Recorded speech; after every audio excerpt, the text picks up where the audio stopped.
आज है 12 फरवरी और हम शुरू करते हैं आज की करंट अफेयर्स। पहली न्यूज़ है क्वाड से। क्वाड की 4th मिनिस्ट्रियल मीटिंग हुई है मेलबर्न ऑस्ट्रेलिया में।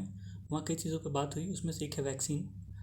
इनका एम है कि 1 बिलियन वैक्सीन प्रोड्यूस करनी है इस साल के अंत तक। हैदराबाद में एक फैसिलिटी है बायोलॉजिकल वहाँ पे प्रोड्यूस करेंगे।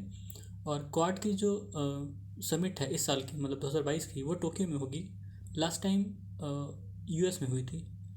उसके बाद है कंप्रिहेंसिव इकोनॉमिक कोऑपरेशन एग्रीमेंट, सीसा या CECA। ठीक है, ये इंडिया और ऑस्ट्रेलिया की फ्री ट्रेड एग्रीमेंट है।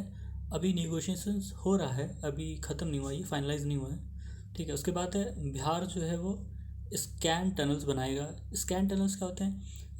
बेसिकली ये जैसे स्कैनर होते हैं, जब हम किसी मॉल में या रेलवे स्टेशन में या कहीं हम जाते हैं तो वो हमारे सामान को स्कैन करते हैं, वैसे ही ये फैसिलिटी बनेगी।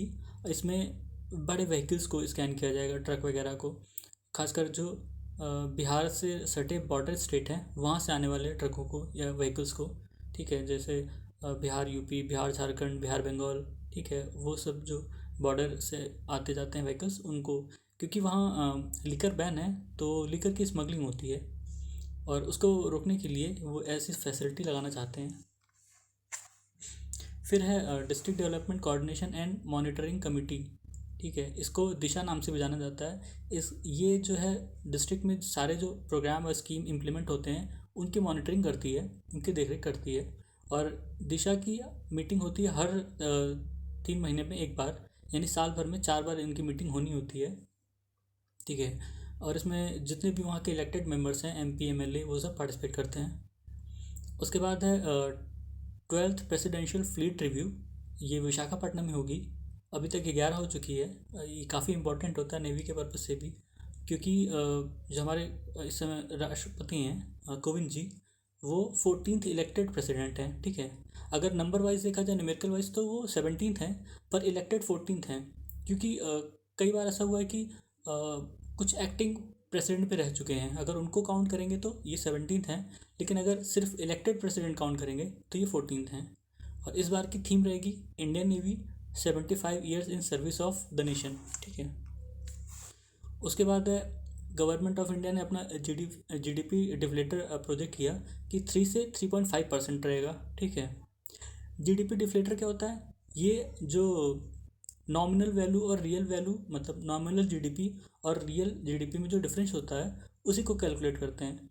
जो नॉमिनल प्राइसेस आपने सुने हैं, ठीक है, वो नॉर्मली हाई होते हैं, क्योंकि इन्फ्लेशन एक कॉज होता है, इन्फ्लेशन के कारण वो उनका दाम बढ़ा होता है। जब उस इन्फ्लेशन को घटा देते हैं तो रियल वैल्यू हमें मिलती है, वही रियल उसी उसी से काउंट करते हैं रियल GDP। ठीक है, फिर है मल्टी स्लिट सोलर एक्सप्लोरर और हेलियोसॉम। ये 2 प्रोजेक्ट हैं नासा के। नासा नासा ने ये 2 प्रोजेक्ट लॉन्च किया है।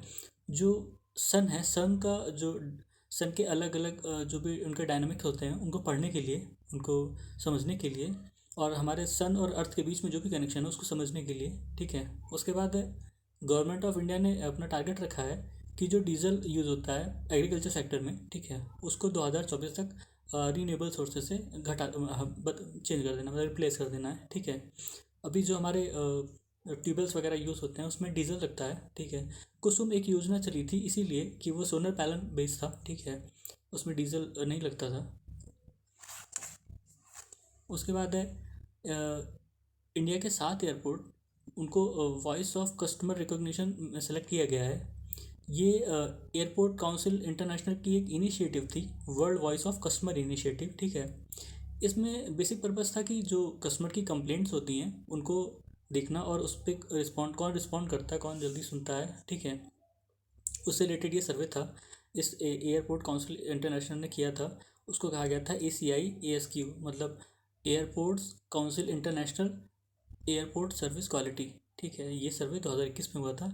इसमें इंडिया के 7 जो एयरपोर्ट पार्टिसिपेट किए थे वो हैं चेन्नई, गोवा, कोलकाता, पटना, पुणे, चंडीगढ़, भुवनेश्वर। ठीक है, उसके बाद है high ambition coalition on biodiversity beyond national jurisdiction. ये वन ओशन समिट कल बताया था, उससे रिलेटेड है। इसका बेसिक पर्पस है जो हाई सी होते हैं, हाई सी मतलब जो कंट्रीज़ होती हैं उनकी जो मैरीटाइम बाउंड्री होती है। ठीक है, और उसके आगे जो सी होता है, जो ओपन सी जिसको कहते हैं, जहाँ कोई भी आ जा सकता है बिना रोक टोक के, उसके लिए यूएन क्लॉज है, उसको जो रेगुलेट करता है वहाँ आना जाना। ठीक है।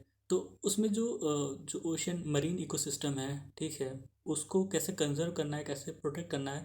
अभी जैसे ओशियनिक पॉल्यूशन की बात होती है, प्लास्टिक पॉल्यूशन की बात होती है, उसके लिए कुछ इनिशिएटिव लेना, उससे रिलेटेड है ये। SDG 14 जो हमने पढ़ा, ठीक है, मरीन इकोसिस्टम से रिलेटेड है वो। इसी के अंडर में, मतलब उसी के अंडर में ये इनिशिएटिव लिए गए हैं। उसके बाद है, ऑस्ट्रेलिया ने कोआला को इंडेंजर्ड स्पीशीज घोषित किया है। ये अभी भी जो IUCN का जो रेड लिस्ट है उसमें ये वल्नरेबल कैटेगरी में है। कोआला जो है वो मर्सूपियल होता है। मर्सूपियल जो चूहे होते हैं, चूहे, और उनके यहाँ जो होता है वो कंगारू, वो उसी प्रजाति का है। ठीक है। तो ये थे हमारे आज के करंट अफेयर्स। सुनने के लिए धन्यवाद।